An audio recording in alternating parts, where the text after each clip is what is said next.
Welcome to this powerful, emotional, and deeply inspiring story of one of the most iconic car brands in the world, BMW. This is not just a business story. This is a story of war, failure, struggle, reinvention, and global success. This is a story of a company that was once banned from building engines, but came back stronger than ever. A company that was once on the edge of collapse, but rose to become a symbol of power, luxury, and engineering excellence. BMW is not just a car brand. It's a dream. It's a lifestyle. It's a global symbol of victory through pain. This story will teach you about history, success, innovation, and the power of never giving up. And it will also help you improve your English, because everything is told in easy, clear, and beginner-friendly language, perfect for listening practice, storytelling, and real-world vocabulary. So if you're learning English, or if you're searching for a story that will inspire you, educate you, and change the way you see failure, watch this video till the end, because this is the real full story of BMW. From warplanes to luxury cars, from ashes to empire, from nothing to global domination. And remember, subscribe to this channel if you want more powerful stories that improve your English and your life. Now let's begin. Chapter 1. The Beginning. Before BMW was born. Let's go back to the late 1800s, to a time before BMW even existed. At that time, Germany was going through massive industrial growth. New factories, machines, and technologies were being built every day. The world was changing, fast, but nobody knew that one of the most powerful car companies in history was about to be born. Not from cars, not even from roads, but from the sky. The original name of BMW was not BMW. It all began in 1913, when a brilliant engineer named Karl Rapp started a company in Munich, Germany, called Rapp Motorenwerke. He was not building cars. He was building airplane engines. Germany needed powerful engines to compete in the First World War, and Rapp's company became a major supplier. His engines were strong, reliable, and fast. Exactly what German aircraft needed. But Rapp was not alone. In the same city, another mechanical genius named Gustav Otto was also building aircraft engines under the name Otto Flugmaschinenfabrik. Yes, the Otto family. He was the son of Nikolaus Otto, the man who invented the four-stroke internal combustion engine. These two men, Karl Rapp and Gustav Otto, were building the future of flight. But after years of separate growth and changes, something massive happened.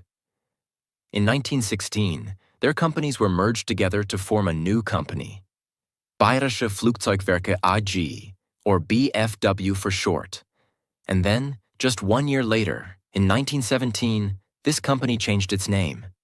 The new name was BMW, Bayerische Motorenwerke, which means Bavarian Motor Works.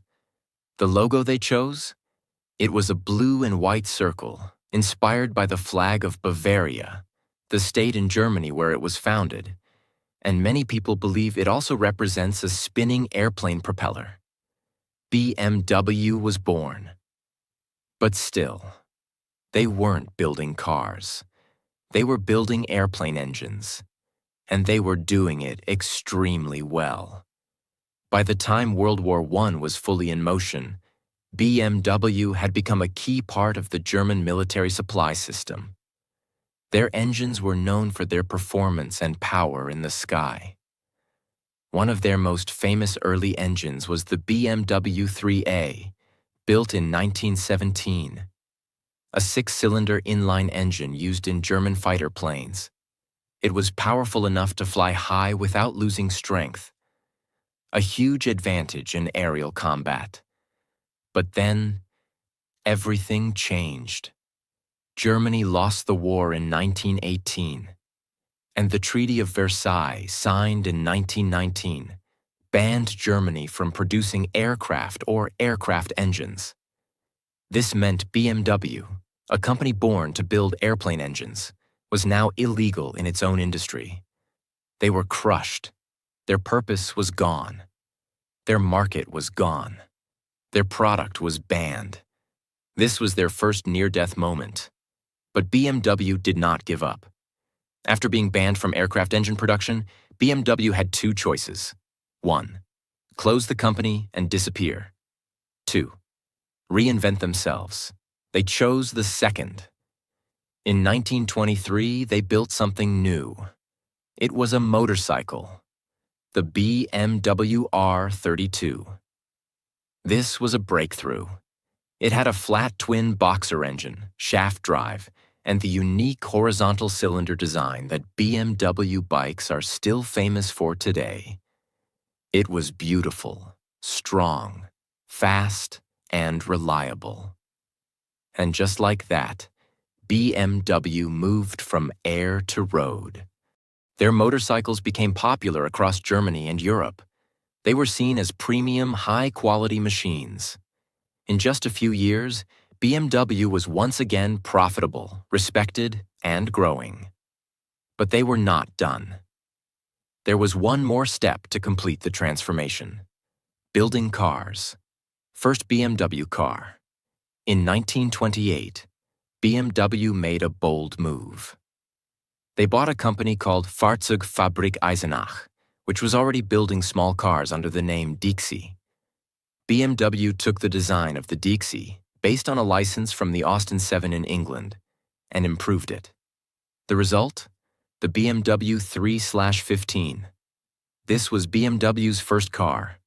It was small, affordable, and successful.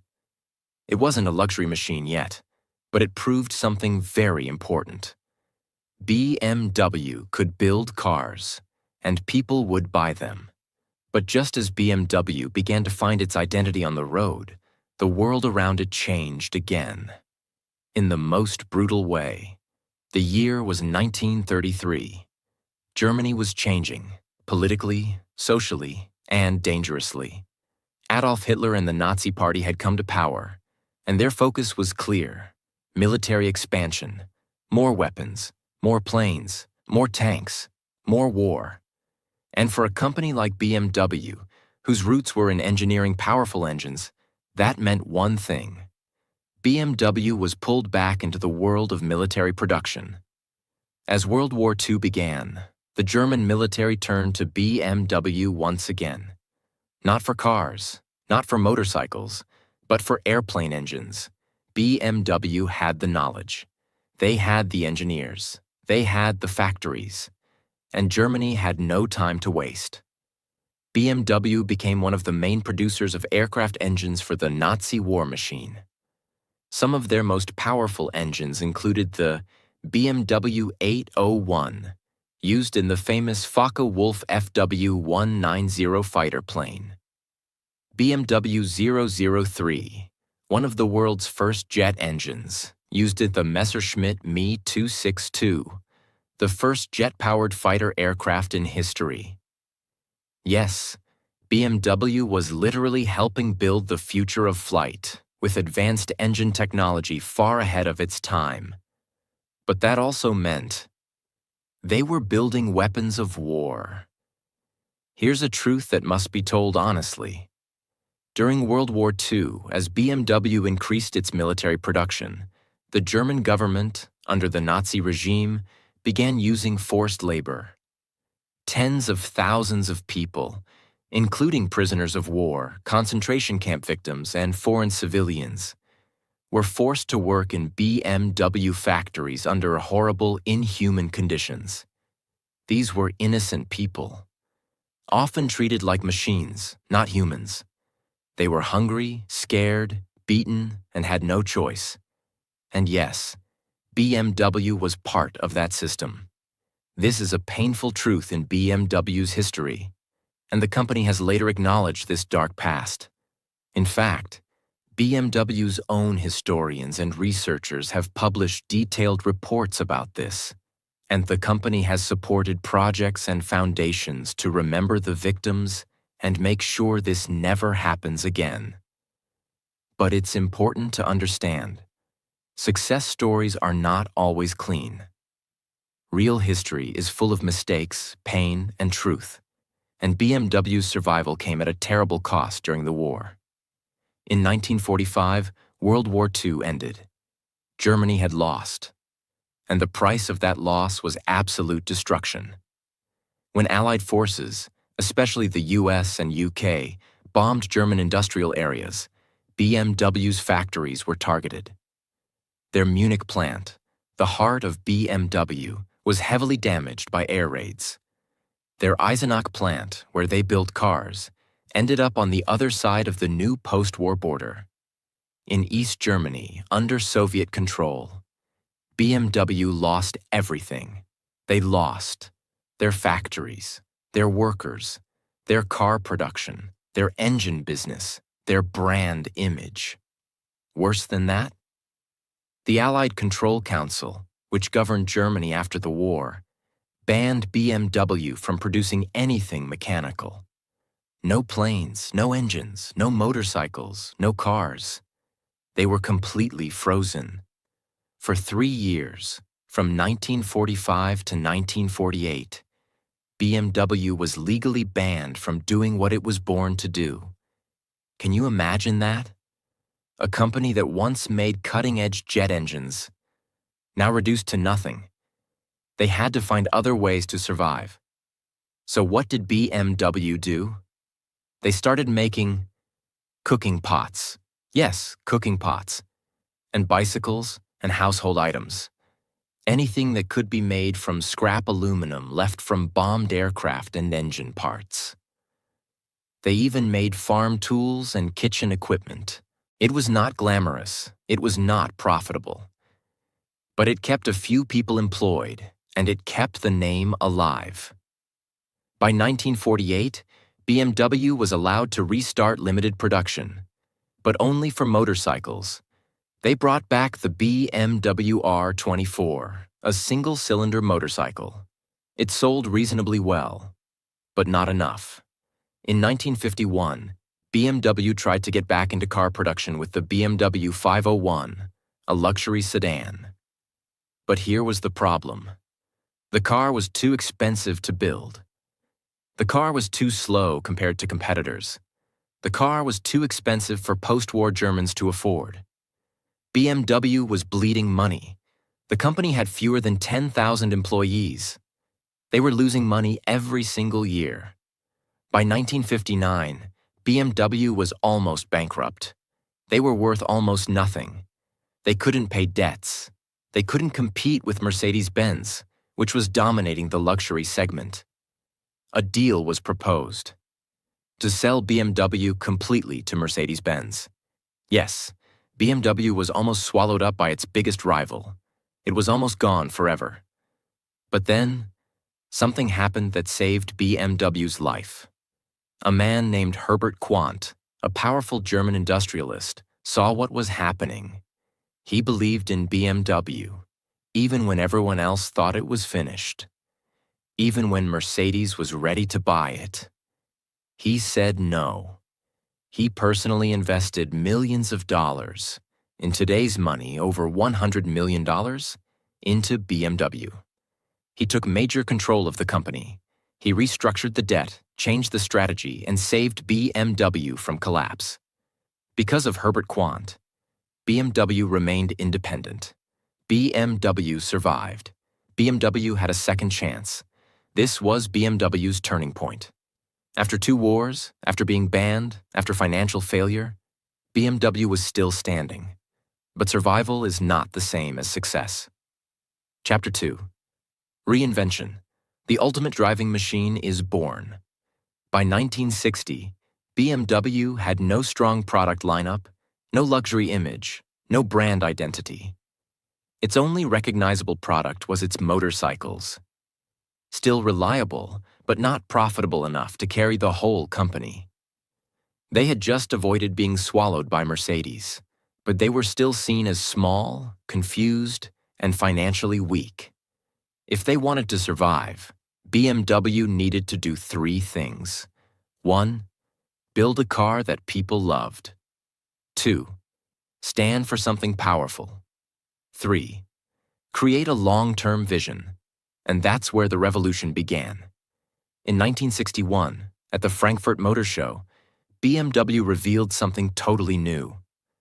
A car called the BMW 1500. It was part of what would become known as the Neue Klasse, which means new class in German. Why was this car so special? Because it was the perfect combination of everything BMW wanted to become. Stylish, but not flashy. Compact, but powerful. Comfortable, but sporty. Affordable, but premium. The 1500 had a 4-cylinder engine, modern design, independent suspension, disc brakes, and could reach 90 miles per hour, 145 kilometers per hour. Very impressive at that time. It had enough space for families, enough power for enthusiasts, and enough soul for people to feel connected. And it worked. The BMW 1500 was an instant hit. Between 1962 and 1972, BMW sold over 300,000 units of the Neue Klasse cars, including the 1500, 1600, 1800, and 2000 models. That might not sound huge today, but at the time, it was life-saving. BMW went from losing money to becoming profitable again. They expanded production, hired more workers, and began investing in new research and design. For the first time in decades, BMW had a future. What made BMW different was not just engineering. It was the feeling they gave the driver. BMW didn't want to copy Mercedes-Benz. They didn't want to build big, heavy, slow luxury sedans. Instead, they focused on something different. Driving pleasure. They wanted to build sporty cars, not just comfortable ones. They wanted cars that moved fast, turned smooth, and felt alive in your hands. BMW started calling this idea Freude am Fahren in German, which means the joy of driving. Later, this would become the famous slogan, the ultimate driving machine. It was simple, powerful, emotional. BMW was not just selling cars, they were selling a feeling of freedom. In the late 1960s, BMW began looking outside Germany. They knew the real money was in the United States, the United Kingdom, Asia, especially Japan. So they began building new partnerships and distribution networks. In 1972, BMW of North America was officially created. Why was this important? Because America was car-obsessed, and it was home to muscle cars, racing culture, and car magazines. If BMW could succeed there, they could succeed anywhere. And guess what? They did.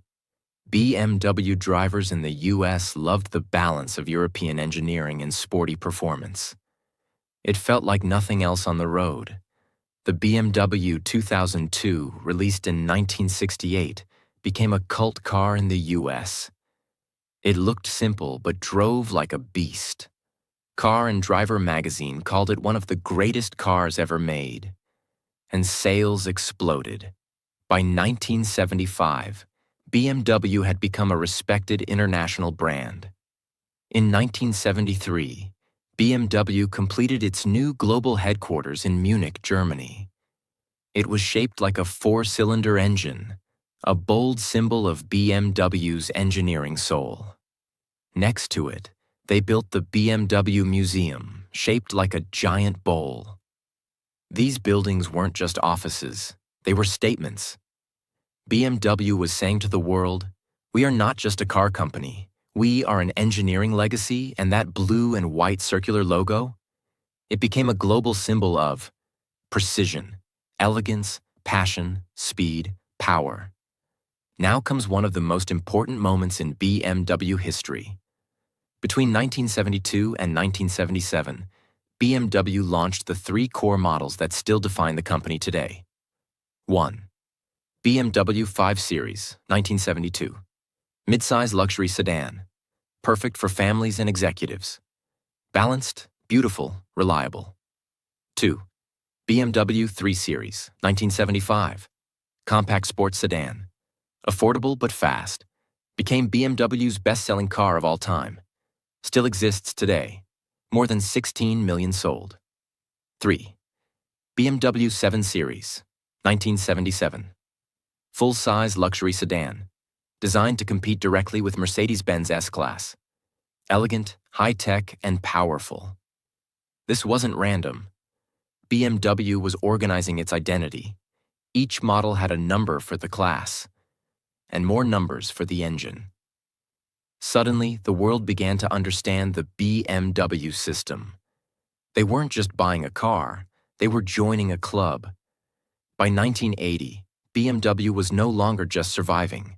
It was thriving. Some numbers to show the transformation. In 1960, BMW made around 20,000 cars per year. By 1980, BMW was making over 350,000 cars per year. By 1990, that number crossed 550,000 per year. Their revenue in 1990 was around $21 billion, adjusted for inflation. Their cars were sold in over 120 countries. Their motorcycles were still respected. Their engineering department was working on next-gen engines, design, and even concept cars. From a company that once made cooking pots to survive, BMW was now a symbol of power and success. By the end of the 1980s, BMW had established itself as a world-class brand, no longer struggling, no longer in survival mode, but thriving, expanding, and winning. They had created the 3 Series, 5 Series, and 7 Series, opened new factories, and entered major markets like America, Japan, and the Middle East. But BMW didn't want to be just a car manufacturer. They wanted to be known as the heartbeat of driving passion, a brand that represented adrenaline, precision, luxury, and power, all in one. To do that, they had to do something bold. They had to enter the world of speed. BMW knew that to prove its engineering dominance, it had to win on the racetrack. And so, in the 1970s and 80s, they began pouring their soul into motorsport. This wasn't just a branding move. It was a technological investment. Because what happens on the racetrack pushes the limits of innovation. Their engines were tested at 300 kilometers per hour. Their brakes melted under pressure, and their designs were pushed through brutal wind tunnels. The most famous racing creation of that time? BMW M1 1978, a mid-engine sports car, designed by Giorgetto Giugiaro, one of the greatest car designers in history. 277 horsepower. Top speed, 162 miles per hour, 260 kilometers per hour.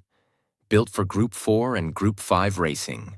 This car was fast, low, aggressive, and unlike anything BMW had ever made. It wasn't just a race car. It was the birth of a new era. In 1972, BMW had quietly formed a special team, BMW Motorsport GmbH. This was a secret squad of engineers, designers, and racers. Their mission? To take regular BMW cars and turn them into beasts. In the years that followed, this team would create the legendary BMW M3, BMW M5, BMW M6, and eventually the M8. These were not just fast cars. They were weapons. They were luxury with fire in the veins. They became the dream cars of a generation. Let's break it down. In 1986, BMW introduced the first M3 E30. This car shocked the world. It had 2.3-liter inline-4 engine, lightweight body, a screaming high-rev engine sound, track-ready suspension, a 0 to 60 miles per hour time of just 6.7 seconds, which was super fast in the 1980s. But what made the M3 legendary wasn't just speed. It was balance. You could drive it on the track and then take it to the grocery store. It was a car that made you feel like a racing driver even if you were just going to work. It won multiple world championships, dominated touring car racing, and built a cult following that continues to this day. By the time the next generation M3 E36 came out in the 1990s, BMW had already sold over 200,000 units of M-series cars, generating over $10 billion in revenue. And they weren't done. As the 1990s began, BMW's identity was fully clear. It was not just luxury like Mercedes. It was not just technology like Audi. It was the ultimate combination of style, sport, and soul. Celebrities started driving BMWs. Musicians mentioned BMW in their lyrics. Entrepreneurs chose the 3 Series as their first luxury car.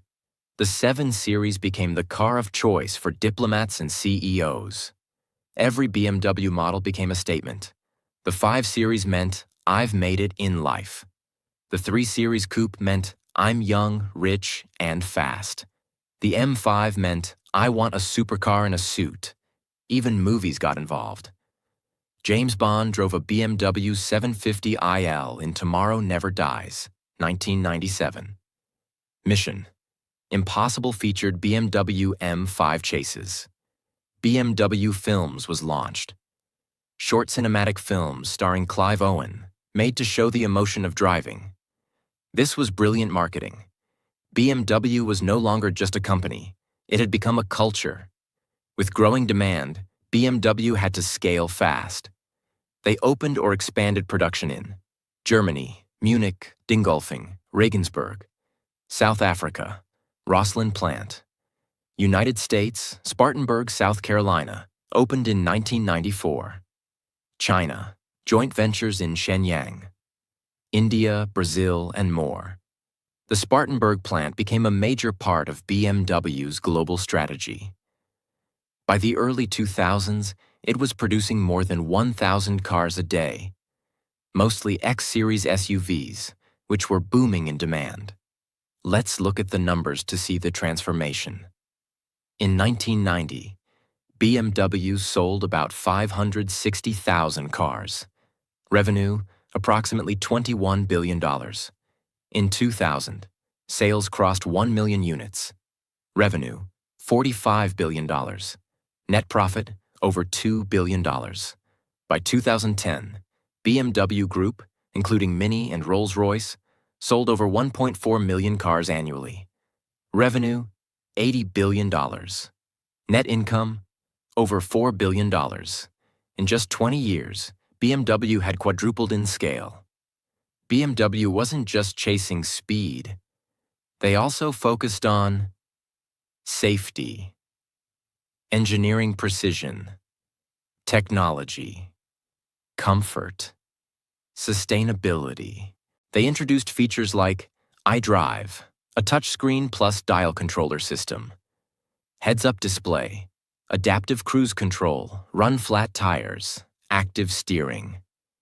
And all of this came without losing performance. This balance is what made BMW a different beast. Even before the world went electric, BMW began planning for the next era. In 2011, they announced the BMW i brand, their line of electric and plug-in hybrid vehicles. Their first model, BMW i3, launched 2013. A small, futuristic electric city car, made with carbon fiber reinforced plastic, lightweight, designed for sustainability. Followed by BMW i8, a plug-in hybrid sports car, futuristic design, a symbol of what cars could be. BMW was now preparing for a future where speed and sustainability could coexist. Chapter 3: The Age of Challenge. BMW versus the future. In the early 2000s, a new player entered the automotive world: Tesla, led by Elon Musk. At first, traditional companies like BMW didn't take it too seriously. Tesla was small, American, and only made electric cars, which many people still thought were weak, boring, or impractical. But Tesla had something powerful: vision. They weren't just making cars. They were building a movement: clean energy, innovation, and disruption. By 2012, the Tesla Model S arrived. It was luxurious, silent, fast, and ran 300+ miles on a single charge. And suddenly, people started asking, why should I buy a BMW if I can get a Tesla? This was the first time in decades that BMW faced a real threat to its image. Not from Mercedes, not from Audi, but from an outsider. Governments around the world were also changing their laws. Countries like Germany, France, Norway, UK, China began announcing future bans on gasoline and diesel engines. Some said no petrol cars after 2035. Others pushed for 100% EV by 2040. BMW's success had always been built on the internal combustion engine, that deep, powerful roar that made people fall in love with driving. Now the world was saying, turn off that engine or die. This wasn't just a marketing challenge. This was a complete transformation of identity. BMW had to make a decision. Do they go fully electric and leave behind 100 years of engine mastery? Or do they fight back and hold on to tradition? The answer was complicated. Instead of copying Tesla completely, BMW launched a new strategy called the power of choice. Their idea was this: we will give customers whatever powertrain they want: gasoline, diesel, hybrid, or electric. We won't force them. We will offer everything. This sounded smart. BMW started building flexible platforms, meaning the same car could be built with either a gas engine or an electric motor. They began launching new EVs and plug-in hybrids: BMW 330e, plug-in hybrid; BMW X5 xDrive 45e, BMW iX3, BMW i4, electric sedan, BMW iX, fully electric SUV. These cars were good, elegant, fast, luxurious, and technologically advanced. But there was a problem. They didn't feel revolutionary. They felt like BMWs with batteries, not futuristic visions. In comparison, Tesla was updating its cars over the air, offering autopilot, breaking 0 to 60 miles per hour records, building gigafactories in record time, making headlines daily. BMW's customers loved their cars, but the world's attention was shifting to newer, louder, faster-changing brands. In the 2020s, BMW made a bold design decision. They started releasing cars with huge front grilles, especially on the BMW 7 Series, BMW iX, BMW M3 and M4, G80/G82 models. Traditionally, BMW had a kidney grille, elegant, sporty, compact. But now it was huge, vertical, and extremely bold. The internet reacted immediately, and not in a good way. Car fans called it ugly, too aggressive, a design mistake, ruined face of BMW. Even loyal fans started asking, what happened to BMW's design soul? But BMW stood firm. They said, if people are talking, we're doing something right. We don't want to be boring. It was a risky move, but it created massive attention. BMW made headlines around the world. Some people hated it, others loved it, but no one ignored it. Despite the challenges, BMW remained financially strong. Let's look at the numbers. 2015. Revenue, $100 billion. Net profit, $7 billion. Cars sold, 2.25 million. 2020, pandemic year. Revenue, $106 billion. Net profit, $4.7 billion. Cars sold, 2.3 million. 2023. Revenue, $157 billion. Net profit, $18 billion. Over 2.5 million cars sold. Over 376,000 electric vehicles sold, including hybrids and full EVs. BMW was not dying. It was adapting, but slowly and carefully. BMW also began focusing heavily on technology, voice assistants inside the car, digital dashboards, BMW Operating System 8, over-the-air software updates, gesture control, integration with Apple CarPlay and Android Auto. They also began partnering with tech companies for autonomous driving, smart parking, artificial intelligence inside the car. They created the BMW Digital Key, allowing your phone to become your car key. The company was sending a clear message. We are not just about engines anymore. We are about innovation.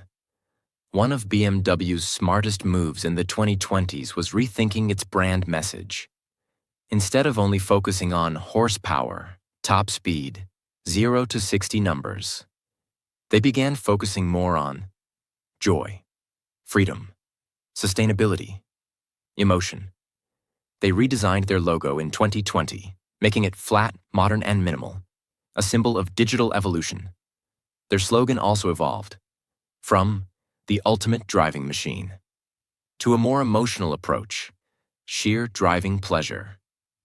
They wanted people to remember that a BMW is not just transportation. It's an experience. BMW also continued managing two of the most famous sub-brands in the world, Rolls-Royce, Mini. They had purchased Rolls-Royce in 1998 and Mini in 2000. Both brands were very different. Rolls-Royce, extreme luxury for billionaires. Mini, urban, fun, youthful cars with personality. But BMW handled both brilliantly. They kept the heritage, the design soul, the target audience, and still brought in modern tech, electric variants, and global sales.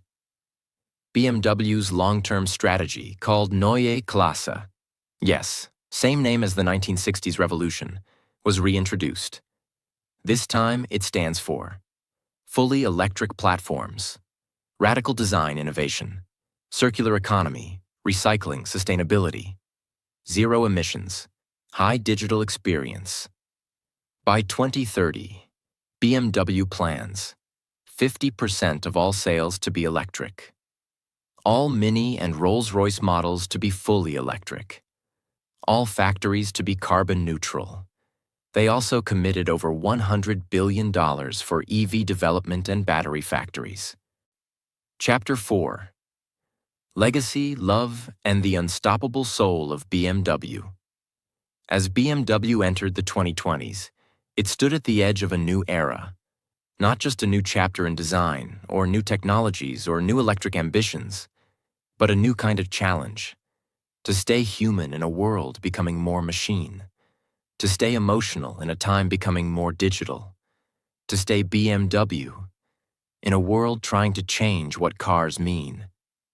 Because BMW's story has never been just about building cars. It has always been about something much deeper. You see, when someone buys a BMW, they're not just buying a machine.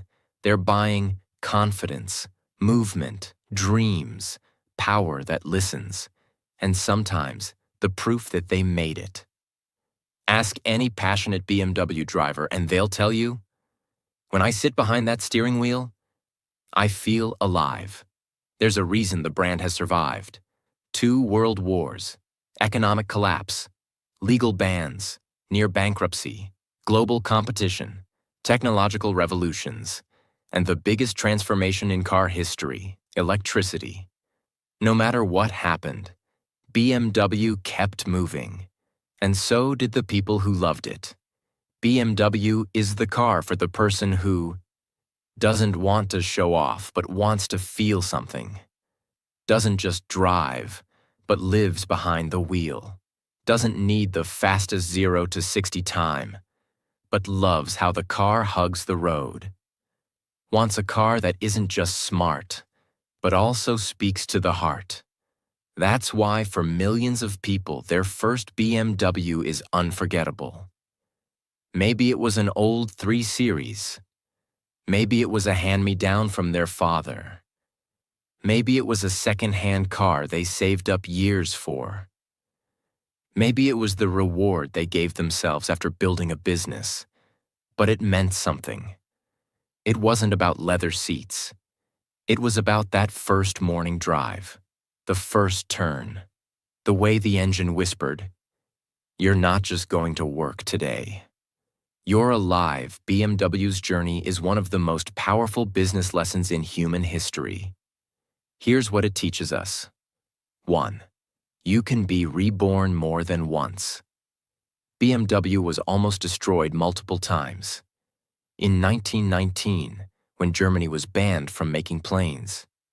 In 1945, after their factories were bombed. In 1959, when they were nearly bought by Mercedes. In the 2010s, when Tesla stole the spotlight. But every time, BMW didn't cry. They rebuilt, reimagined, and rose again. In life and business, you will fall. That doesn't mean you're finished. It means you're ready to transform. 2. Don't be afraid to change. BMW didn't say, "We're just an engine company." They became a motorcycle innovator, a car legend, a luxury designer, a racing champion, a technology leader, an electric pioneer. If they had refused to adapt, they would have been gone decades ago. If you don't change, the world will leave you behind. 3. Legacy is built through pain. People respect BMW not because it was perfect, but because it suffered, survived, and kept going. The beauty of BMW is in its imperfections. The wars it had to live through, the markets it lost, the mistakes it made, the criticism it faced. But the soul always remained. As of the latest numbers, BMW Group's total value is over $110 billion. Annual revenue exceeds $157 billion. Net profit over $18 billion per year. Employs 130,000 plus people globally. Presence in over 140 countries. Produces over 2.5 million vehicles every year. Electric and hybrid vehicles make up 25% plus of total sales. Owns and operates BMW, MINI, Rolls-Royce, and BMW Motorrad motorcycles. BMW is not just surviving, it's leading again. But now, the question is not just about money. It's about meaning. As AI grows, as roads become autonomous, as EVs become silent, will BMW's passion still matter? Yes, because BMW is preparing for a future that combines emotion with software, performance with electricity, heritage with innovation.